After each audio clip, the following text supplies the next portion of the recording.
ठेकेदार लोग हैं वो माओवादी के बाप है।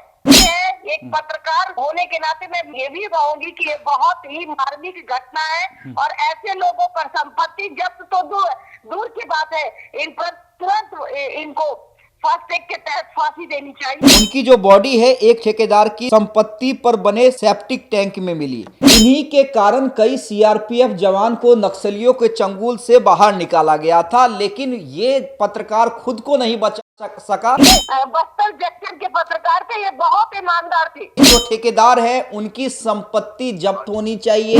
देखिए, जिसने कभी सीआरपीएफ जवानों को नक्सलियों से बचाया था लेकिन वह खुद को नहीं बचा सका, भ्रष्ट अधिकारियों से, भ्रष्ट ठेकेदारों से। जी हाँ, हम बात कर रहे हैं पत्रकार मुकेश चंद्राकर की, जिसकी निर्मम हत्या कर दी गई और हत्या के बाद पूरे इलाके में खलबली मची हुई है और तमाम लोग इस हत्या का विरोध कर रहे हैं, इस हत्या से सदमे में हैं। देखिए, 3 लोगों की गिरफ्तारी हो चुकी है कुछ देर पहले, लेकिन अब भी जो आक्रोश है वो चरम पे है। न सिर्फ परिवार वालों का, स्थानीय लोगों का, बल्कि वहां के तमाम पत्रकारों का भी। मुकेश चंद्राकर खुद का यूट्यूब चैनल चलाते थे और नक्सली गतिविधियों की वो रिपोर्टिंग करते थे। कुछ दिनों से वो लगातार सड़क निर्माण में जो गड़बड़ियां थी उसे उजागर कर रहे थे और इसको लेकर उनकी हत्या कर दी गई। उनकी जो बॉडी है एक ठेकेदार की संपत्ति पर बने सेप्टिक टैंक में मिली। टैंक को हाल में ही कंक्रीट से बंद किया गया था, जिससे हत्या का शक और गहरा गया। देखिए, पूरे मामले में वहां के मुख्यमंत्री ने साफ कर दिया है कि किसी भी दोषी को नहीं बख्शा जाएगा। हालांकि प्रदेश बीजेपी एक बड़ा सवाल खड़ा कर रही है। देखिए, इस पूरे मामले में जुड़ेंगे हमारे साथ हमारी ब्रांड एम्बेसडर बबीता मिश्रा जी से और उनसे भी जानने की कोशिश करेंगे कि आखिर पत्रकार निर्भीक होकर क्या भारत में काम कर सकते हैं, क्योंकि ये भ्रष्टाचार का जो माहौल है वो हर जगह है। अगर हम बात करें स्वतंत्र पत्रकारों की तो उनके लिए कई सरकारों में अभी भी नियम, सुरक्षा के नियम नहीं बने हुए हैं। देखिए, हम जैसा कि आपको बता रहे थे कि अपनी ब्रांड एम्बेसडर बबीता मिश्रा से भी हम जुड़ेंगे।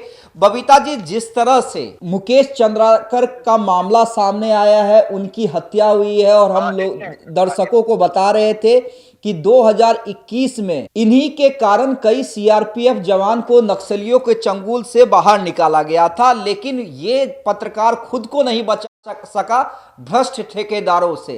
क्या कहेंगी आप? और हालांकि इस मामले में 3 लोगों की गिरफ्तारी हो गई है, एक ठेकेदार की गिरफ्तारी हुई है, उसके भाई की गिरफ्तारी हुई है और एक और व्यक्ति की गिरफ्तारी हुई है और तीनों से पूछताछ जारी है। यही कहूंगी मैं कि देखिए कि ये बहुत ही दुखद घटना है। एक पत्रकार जो सच्चाई की आवाज बनता है, लोगों के लिए कम से कम वो चीजें दिखाता है जो कि समाज में हो रहे घटनाओं पर नियंत्रण रख पाए, लेकिन वो पत्रकार की हत्या निर्मम तरीके से की जाती है।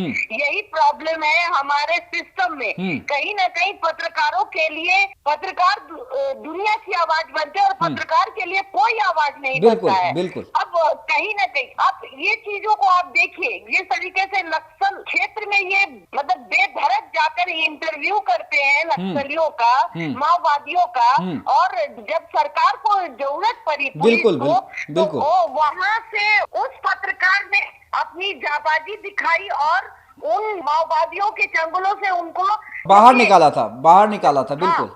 एक प्रशासन की हेल्प करना, बाहर निकालना, उसने वो कड़ी को जोड़ा और माओवादी तक अपनी बात पहुंचाई और माओवादी ने उनका साथ दिया। देखिए, और तब वो जाकर के वो जीवित अपने घर को लौटे। वो भी एक पुलिस कांस्टेबल थे। सबसे बड़ी बात है, देखिए, एक पत्रकार जब जमीनी हकीकत दिखाता है तो कहीं ना कहीं जो 2 नंबर के लोग होते हैं, जो रोड पर काली कमाई करते हैं, प्रशासन के नाक के नीचे ये जो ठेकेदार होते हैं, वो धरने से आपने देखा होगा कि कुछ दिन पहले की घटना है कि महिला को थप्पड़ मारते हुए ठेकेदार दिखते हैं। मतलब कि आप जो ठेकेदार लोग हैं वो माओवादी के बाप है। रोड पे भ्रष्टाचार ये ठेकेदार करते हैं। जब कोई पत्रकार दिखाता है तो पत्रकार को या तो कहते हैं कि भाई पैसा लेके चुप हो जाओ। जो पत्रकार अगर जो ये बस्तर जंक्शन के पत्रकार थे, ये बहुत ईमानदार थे। इन्होंने सच्चाई दिखाई और आज वो हमारे बीच नहीं रहे। कहीं ना कहीं हम में भी वो कमी है और हम टूटे हुए हैं। आप देखिए कि अगर हम टूटे हुए नहीं होते तो शायद आज एक पत्रकार की हत्या नहीं होती। बबीता जी, जो धमकियां मिल रही थी, देखिए हत्या तो 1 जनवरी को हुई है। 1 जनवरी से मुकेश चंद्राकर जो है वो लापता है। 2 दिन के बाद बॉडी मिलती है और अब जो लोगों की मांग है, जो स्थानीय पत्रकार की मांग है, जिन्होंने एनएच जाम रखा हुआ है और या फिर परिवार वाले हैं, वो सीधे कह रहे हैं कि जो ठेकेदार है उनकी संपत्ति जब्त होनी चाहिए। पहली उनकी मांग है। सीधे सीधे फांसी की सजा की मांग कर रहे हैं कि ऐसे धाराओं में केस दर्ज हो कि फांसी से कम कुछ ना हो। तो ये मांग तो जायज लगती है, लेकिन मेरा एक दूसरा सवाल है कि जिस समय धमकियां मिल रही थी, क्योंकि ये रिपोर्टिंग के बाद इन्हें धमकियां मिलनी शुरू हो गई थी, तो क्या उस वक्त पुलिस चाहती, अगर उस वक्त पुलिस एक्टिव होती तो ये हत्या नहीं होती? बिल्कुल, और यही लापरवाही प्रशासन की भी रहती है कभी कभी, और वो चुप कर जाते हैं जब वो अपनी बातों को हमें इस बात की जानकारी नहीं, उन्होंने प्रशासन को ये सूचित किया था कि नहीं किया था। धमकियां मिल रही है। उन्होंने प्रशासन को सूचित किया कि नहीं, कि उनको जान से मारने की धमकी दी जा रही है। अगर वो सूचित किए होते तो अगर प्रशासन ने अगर उस पर कार्रवाई नहीं की होती तब हम इन सब बातों पर बात कर सकते थे। लेकिन प्रॉब्लम ये है कि देखिए, आए दिन पत्रकार इस तरीके की धमकी आती है।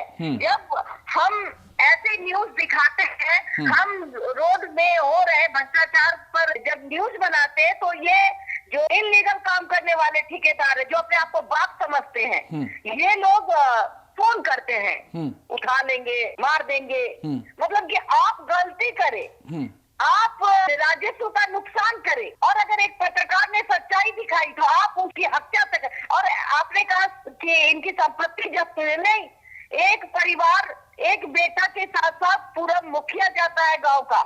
समझने की जरूरत है। और वो एक आवाज थी, उस आवाज को बंद कर दिया गया, और इस आवाज को बंद करने का मतलब होता है कि सच्चाई पर कहीं ना कहीं बुराई कीजिए। और मैं यही कहूंगी आपसे कि जिस तरीके से मुकेश जी की हत्या हुई है, ऐसे पत्रकार जो समाज सेवा में भी थे, ऐसे पत्रकार की हत्या होना ये हमारे लिए दुर्भाग्य है। एक पत्रकार होने के नाते मैं ये भी कहूंगी कि ये बहुत ही मार्मिक घटना है, और ऐसे लोगों पर संपत्ति जब्त तो दूर की बात है, इन पर तुरंत इनको फास्ट ट्रैक के तहत फांसी देनी चाहिए, ताकि जो इनका मन भरा हुआ है, वो भी ऐसे ठेकेदार हैं जो अपने 4 बंदूक के बल पर अपने आप को रंगबाज समझते हैं, ऐसे लोगों का पैंट गीला हो जाए। ठीक है, एक आखिरी सवाल मेरा आपसे, क्या लगता है कि स्वतंत्र पत्रकार जो निर्भीक होकर पत्रकारिता करते हैं, देखिए कई लोग स्वतंत्र पत्रकारिता की आड़ में धंधा भी करते हैं, लेकिन कई ऐसे लोग भी हैं मुकेश चंद्राकर की तरह जो निर्भीक पत्रकारिता करते हैं और जो समाज में उन्होंने एक माइलस्टोन सेट किया है।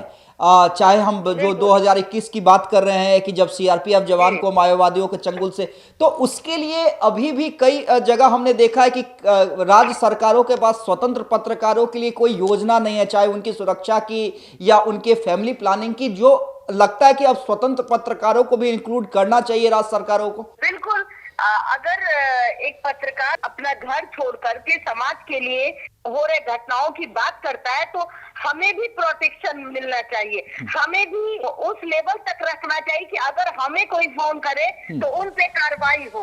कहीं ना कहीं देखिए, जब पत्रकार की बात आती है तो पत्रकार जो होता है वो समाज का आईना होता है, और जब पत्रकार को ही आए दिन मार दिया जाता है, पूर्णिया की घटना में बताओ, पूर्णिया में भी कैमरामैन को मार दिया गया। बिल्कुल आए दिन आप ऐसे चीजें देखेंगे जो ठीक है, कहीं ना कहीं कुछ पत्रकार संलिप्त हो सकते हैं, लेकिन एक पत्रकार को निष्पक्ष मिलेंगे न्यूज दिखाने के मामले में। और जब ऐसी घटना घटती है तो कहीं ना कहीं सरकार को हमें प्रोटेक्शन देना चाहिए, सरकार को तमाम सुविधा पत्रकार को देना चाहिए। जिस तरीके से अभी इनकी हत्या हुई, अब इसका परिवार कैसे चलेगा? इसकी बहनें होंगी, इसकी माँ होगी, इसके भाई होंगे। आप सोचिए कि सारी जिम्मेवारी एक मुखिया होगी अपने घर का, और वो मुखिया आज अब नहीं है तो उनका घर खर्चा कैसे चलेगा?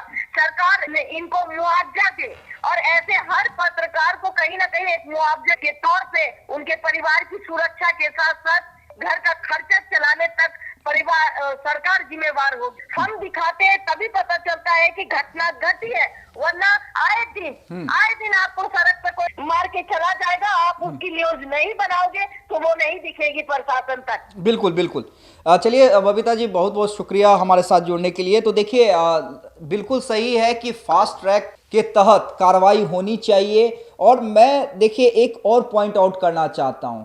देखिए मुकेश चंद्राकर ने जिस भ्रष्टाचार को उजागर किया है, तो उसमें और लोगों की संलिप्तता होगी, बड़े अधिकारी भी उसमें शामिल होंगे।